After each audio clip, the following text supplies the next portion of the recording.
So you had some good faith this week, Virgil. I got to be the bearer of bad news. You ready for some bad faith? Okay. Yep. The bad faith is that, as I want to do to get my news updates for the week, I listen to.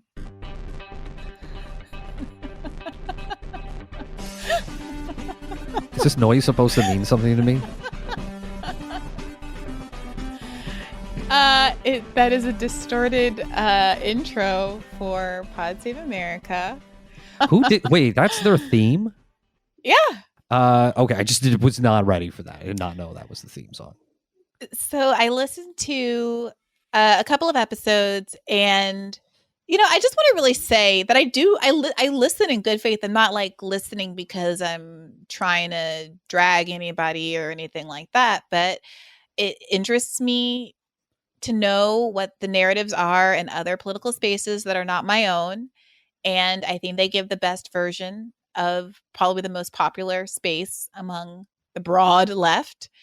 And I had some thoughts and feelings about a couple of moments. Ben, can you cue up the first one? The White House says they'll invite Republicans to talk about the plan, but they already seem pretty opposed, especially to the tax hikes.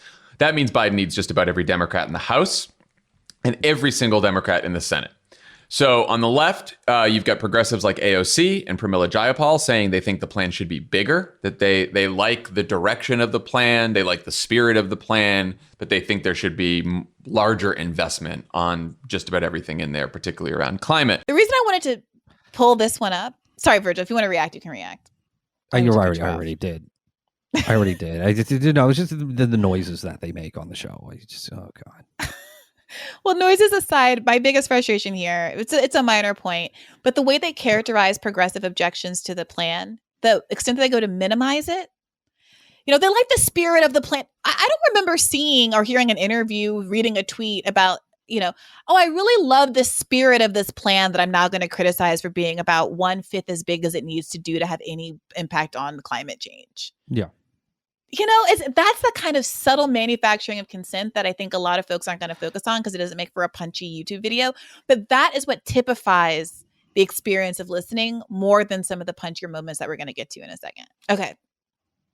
Next one. This is going to be harder. It's a longer process. There isn't an immediate clock. There isn't sort of a cliff, as we like to think, as sort of legislative people like to think about it.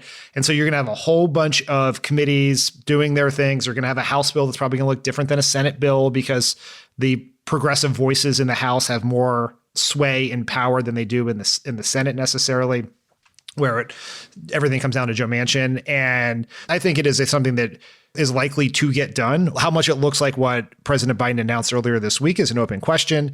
How long it takes and how messy the process is an open question. The progressives in the House have more influence than the progressives in the Senate. Virgil, I'm pretty new to politics, but I was hoping that you could explain to me what is meant there. I'm not sure. Because I don't think it actually makes sense. I mean, it's just the same kind of legislative vote calculus that we're all familiar with at this point. If anything, because it's a 50-50 Senate and any one person can hold up any one thing, any one progressive, meaning Bernie Sanders, has infinite power. Same, on the House side, you need at least to put together a coalition of 6 or so to band together and withhold the vote. So this is an example of a certain kind of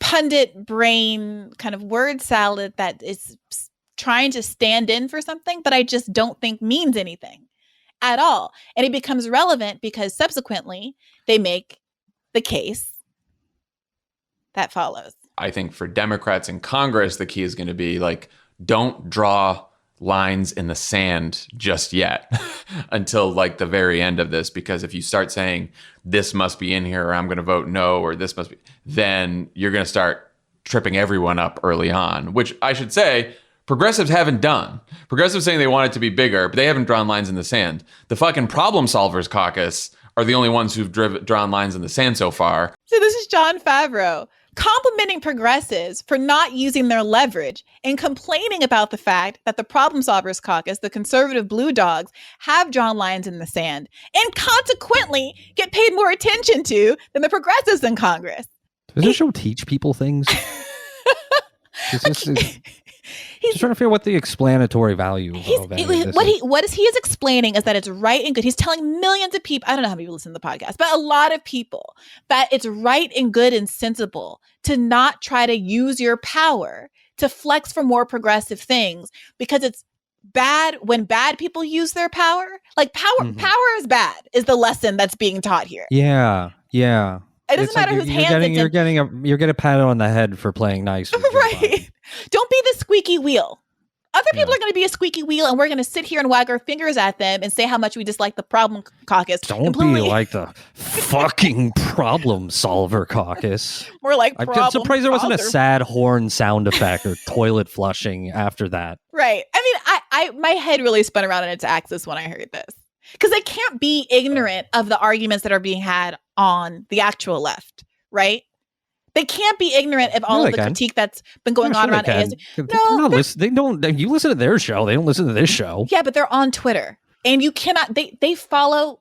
Several of them follow me and other leftists. They know the arguments that are being had, and they've made oblique references to some of the arguments that are being had on the left about the critique of AOC. They know, and the rest of the squad, they know what's going on. It's not about the motive necessarily, but to be in the political environment that we're in right now, and to assertively articulate an argument that the progressives who ostensibly align with your values should not draw any lines in the sand in the middle of a global pandemic where people are at the peak of an economic crisis, because there are other people who are using that power to our detriment, is the most cockamamie backward thing I've ever heard.